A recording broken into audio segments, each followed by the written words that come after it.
Good morning, friends. In today's session, I'm going to teach you about log level. So, if you are an application developer, you might be knowing you will write log messages at a various level. So, the general tendency, what we do is when we want to change the log level of an application, we will edit some file and restart a Tomcat. If it is a web application, we restart the Tomcat, but that process is not a right one to do. So if you are writing applications using Spring Boot, so it provides an excellent infrastructure to change the log level without restart of the Tomcat or without manually changing any files.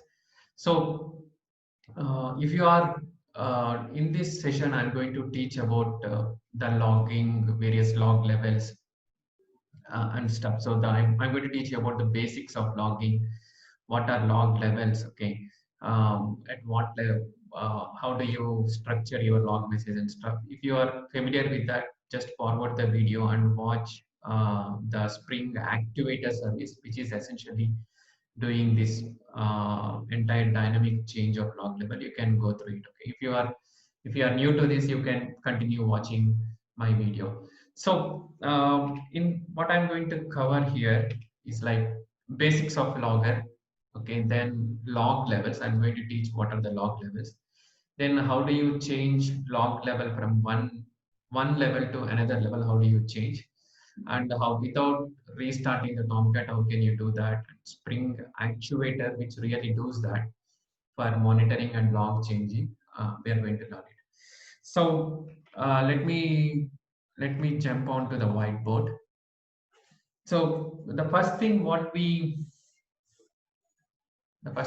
are learning is what is logger or log level. When you develop an application, right? In here I have this entire tutorial, whatever you are seeing, is documented in a GitHub repository. So if you clone this GitHub repository, you are going to have the tutorial video and everything is covered. So for this tutorial, I wrote a simple REST API application, which is going to write logs to the file system. Sorry, not the file system, onto the console. So that's what a little bit about the repositories and code walkthrough. Okay, let us jump into the logger and the log level. If you see is here I have a simple class which I wrote hello world controller. It's not going to do anything. So when a particular person called get, when a get was made on hello world, someone called a REST API hello world, it's going to log these log messages at a various levels, saying that it's a trace debug, and we'll understand what's the significance of levels. But essentially it is writing a log messages. So why do you write a log messages? If something goes wrong for us, you can go and track what happened with the application. Why do we write a log messages? Like what's an application state? Okay, how it is, why this issue has occurred. If you see the log, you'll understand how the call flow is happening at a various levels. There are various advantages of having a good logging in your application. If you didn't have a good logging, right? So it's really tough to understand what's happening, how your application is behaving.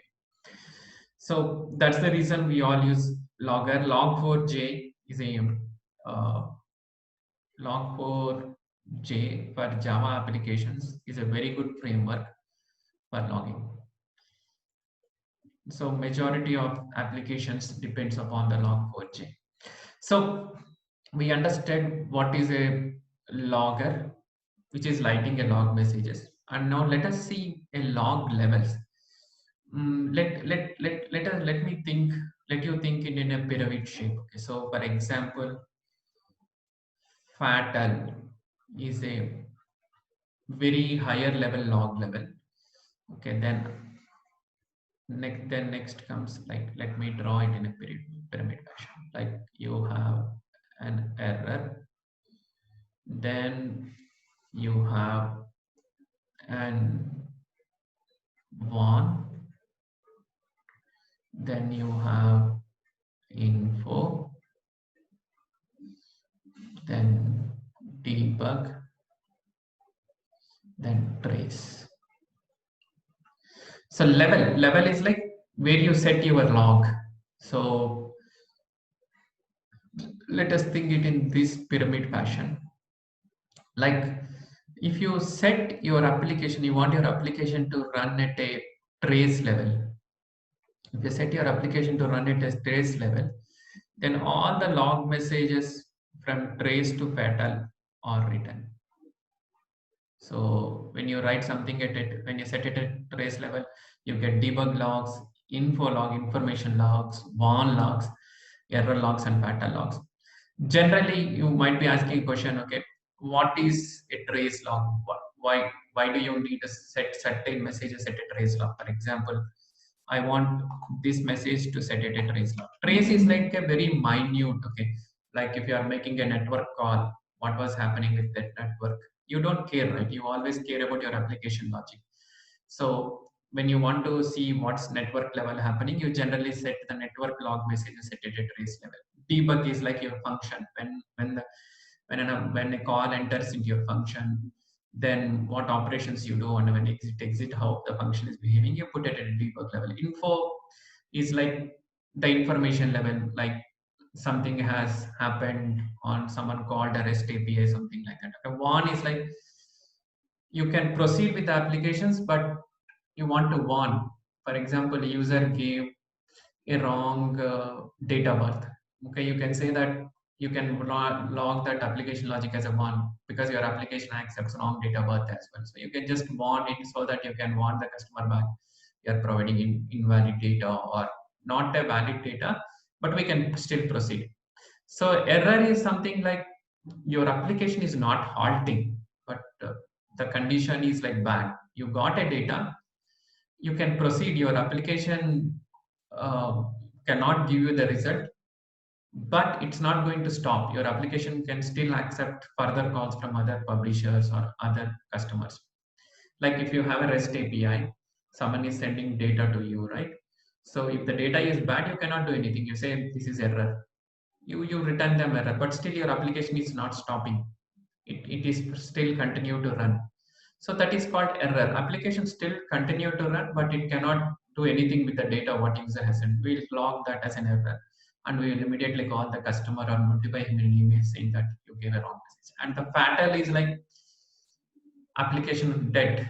It's like halted. So those type of messages you have to write it in a pattern mode. Generally, JVM hooks will help to do that. So if you set something at a fatal, if application shut down, then you take thread dumps, everything, that vital information, you write it in the pattern. So this entire concept is very true for other languages as well. But here we are dealing with Java. So now you understand the various levels, right? Trace, debug, info, warn, error, and fatal. Now, what is the log level? When you set something at a trace, all the debug, info, warn, error, fatal messages are also going to come. Okay, trace is like the entire traceability of our application. Like if you set something at debug, like if you set something at debug, then the levels higher up the debug are also locked. Okay, something if you set at info, then info, warn, error come and fatal comes up. Okay, something if you set up at I think I'm running out of colors. So if you set something about at warn, all the logs warn and error are going to come. So if you something at error, the same thing goes. So if I want to draw this in another, represent it in another way, let me show you. Like this is how you can think it as like trace, then comes debug, then comes info, then comes warn, then comes error, then comes fatal. You can think in that fashion. So if you set it a trace, you can log everything. Pyramid is a lot easier to visualize. If you pour something from high, it comes still down, right? Something you can if you represent it. If you set something at debug, if you set something at error, if you set something at error, you only get error and fatal. So this is what you need to remember about the log levels. So only the log messages at that level are logged or written to a file or displayed on the console or sysout or anything will happen. Now you understood log level. What is log level? The level at which the log message is run. Why do we need it? So that application shouldn't generate so many logs, which is no way use, right? When application generates so much log, you don't know what was happening. If application doesn't generate any log, you really don't know what is happening. So you have to strike balance between the both. Okay, when something goes wrong, you want to have a debug logs, then you just reset the application to debug and ask user to replay the request and see what was happening within your application. So now you all got this entire logging and log level, log4j defined log levels. Now let us switch on to the Spring Boot based Java application. So here in this session, what I have is Spring Boot REST API application. So I have application written in Spring Boot. Okay. So Spring Boot use a project called Actuator, which will help you to change the log levels dynamically. So there is an Actuator uh, project, which is like monitoring and logging framework. Okay, so not framework, it's like monitoring and management framework for the Spring Boot applications.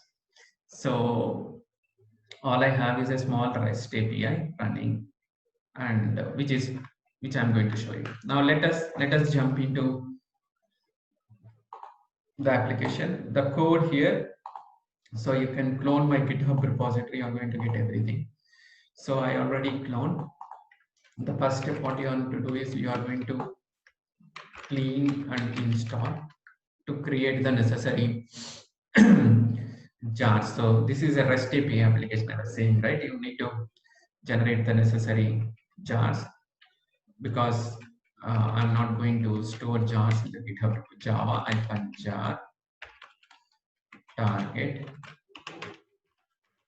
REST API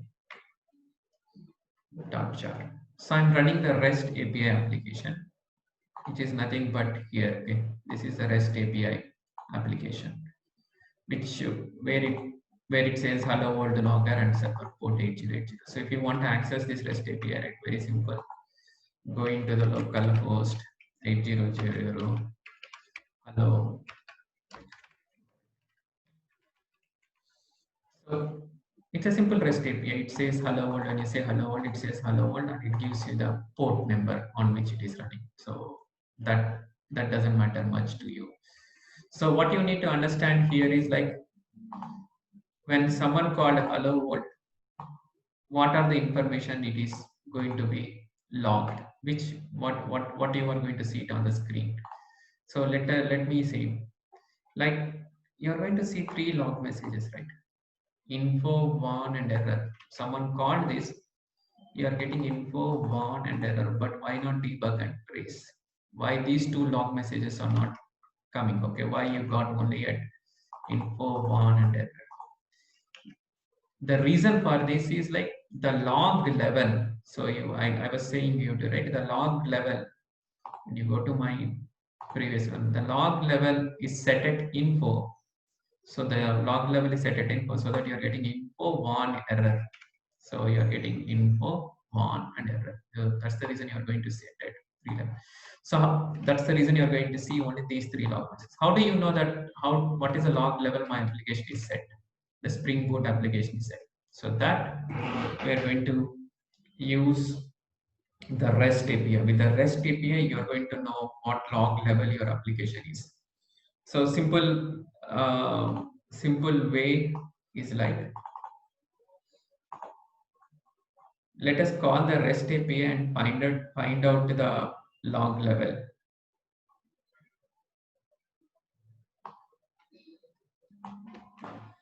So if you see, I'm going to use curl as a utility, and I'll say actuators. There is an actuator application which gives you the log level. So loggers/root. I want to see what's the root log level of my application. You see, the root log level of the application is at a info. So all the messages of higher the info, like info one and error comes up, not debug entries. You know why? You have seen that pyramid, right? So this is what the log level is. Now I just have some pretty print application to print the message more clearly. So effective log level is this. So just an even it's not that you need to use curl. You can use it in the browser as well, right? Like if you see browser, you can call the curl REST API from browser as well. So this gives the log level at root, but you want to know what's the log level of your package, right? The package is like this is the one of your package. So you just simply do a get of your log level. You can see the log level of this. The log level of this package is also at info. So there are two things here, configured and effective. Pay attention to this. What is configured? When your application is starting up, right, you can say what is the log level you are setting. But effective is like what was the effective log level? Effective log level comes from parents to child. So for example, I'll just go through two terminologies here. Okay. One is configured and another one is effective. Okay, so configured is like when you set an application log level to info, and what is an it effective it is going to get. So for example, a log levels set happens from root is like at a very parent level. Now you have your package like org.abc. So whatever the log level your package is, it is going to inherit from the root.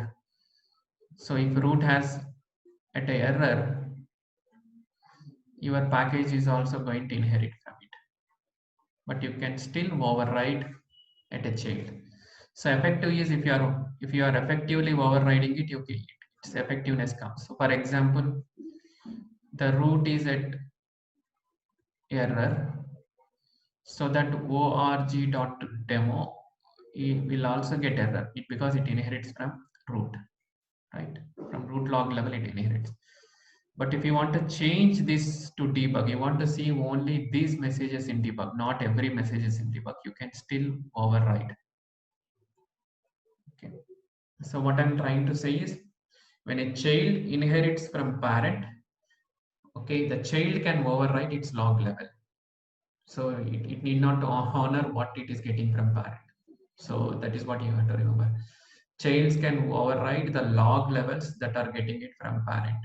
So that is what an effective log level. What is configured and what is effective you are getting it. So that was a little bit clear to you.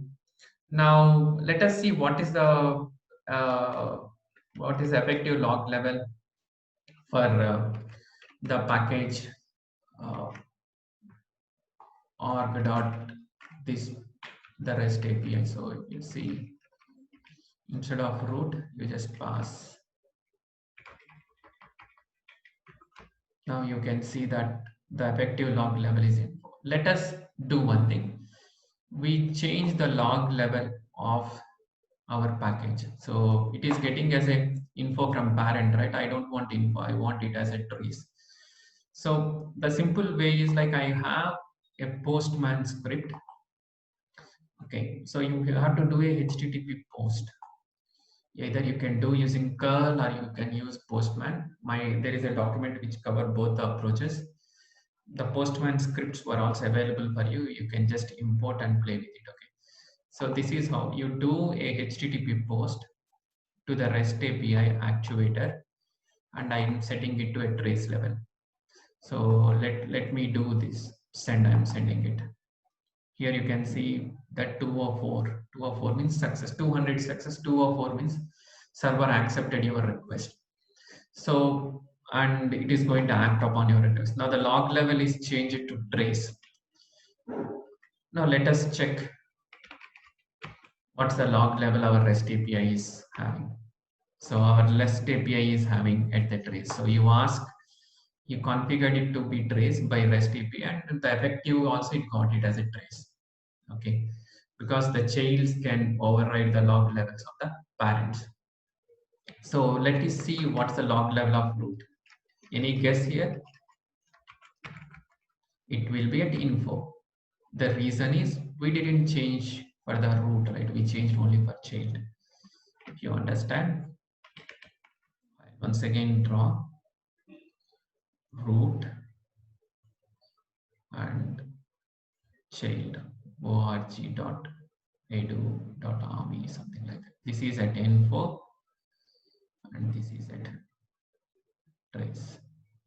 So we changed this to trace using REST API.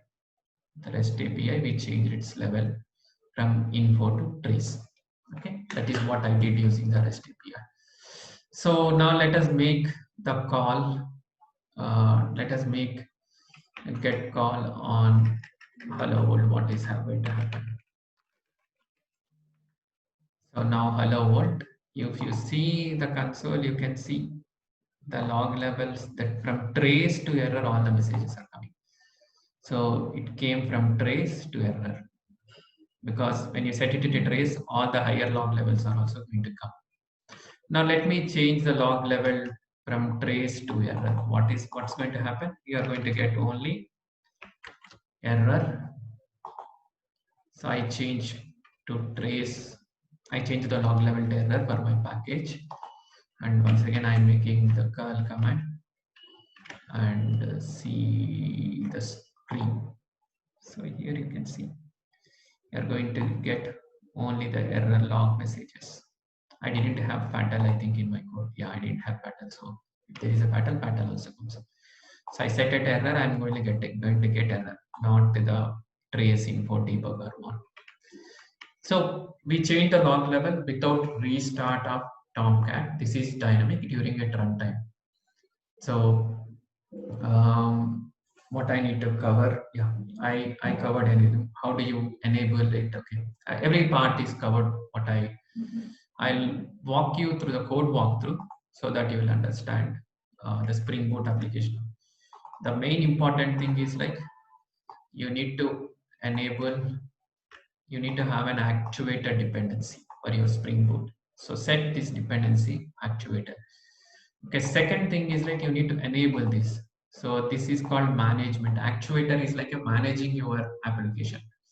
So the management endpoint, I'm only asking it to expose only loggers. Okay, I should manage loggers, not the metrics. Okay, I shouldn't manage the JVMs, cache, anything. Okay, I just want to manage log level and enable loggers equal to true. So this is like we are setting one endpoint called the loggers. So those are the two things which you need to do. One is like adding a Spring Boot dependency, and another one is like enabling the management endpoint. You have to enable to manage loggers, logging framework of your Spring Boot application. These are the two things. If you do, then you just deploy the application, and by making the post calls, you can change the log level, and by making the get calls, you can know the log level. So let us see one more call. If you want to see what are the all the log levels, what is the log level of every package, you can just make a call on the root. So if you do the similar thing, you're going to get the log levels of all the packages. So there are several packages. You will get all the log levels if you just NPP pretty. I think you understood about log levels and logger. If you have any questions, you can drop a comment. Thank you for watching.